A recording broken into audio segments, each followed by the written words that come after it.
ställt upp, men kan inte hålla på och gå fram och tillbaka. He had no office, no employees, and no more money. But Luis-Daniel Alegria wouldn't give up on his startup. He continued working for Vamos from home. That was last fall, when he wasn't sure the business would survive until Christmas. You ran out of money, you are not seeing the right trajectory in terms of like the growth, the things how it's supposed to be, and you are constantly being faced with an economical challenge.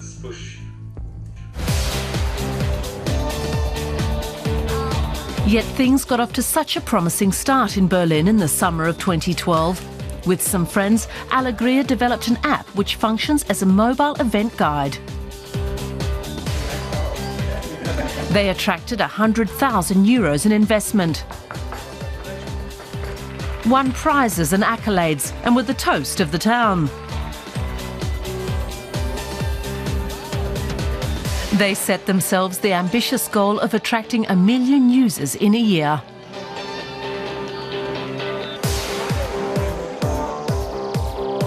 And got support from internet giant Google.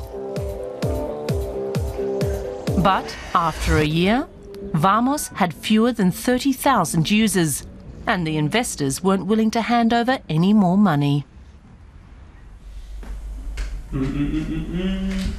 Luis-Daniel Alegria doesn't pay himself a salary anymore and hasn't for 5 months now. To get by, he's borrowed money from friends. I went to Sparkasse to ask for a loan, and they told me no. So, like, how do you make sure to pay your rent, to pay your bills? And you don't want to be in debt to people that you really like, that really trust you and that you really respect. It's almost like feeling hopeless when you are in the bottom of your journey, where you're feeling that, okay, will this actually work? Am I taking the right decision? You're doubting your approach, yourself in many ways, your decisions. Then you really ask yourself the question, am I doing the right things? Luis Alegria meets with Jens Dressler, one of the original co-founders who's still involved with Vamos. To keep himself and the startup running, Dressler works as a software developer for another company as well. I'd like us to be able to grow as a startup, a firm, a company, so we could hire a few people. If the worst comes to the worst and it's a matter of survival, I know I'll find a job. I'll find something to be able to keep on living and doing what I want to do. But then things began to turn around. For a week, Apple displayed Vamos prominently in its App Store. Over 100,000 people downloaded the app and started using it. Suddenly, investors were knocking on Luis-Daniel Alegria's door. We're going to have around 6 new investors. The amount, it's not fixed yet. This is something that we're still kind of talking to the lawyers and also negotiating with our new investors coming in.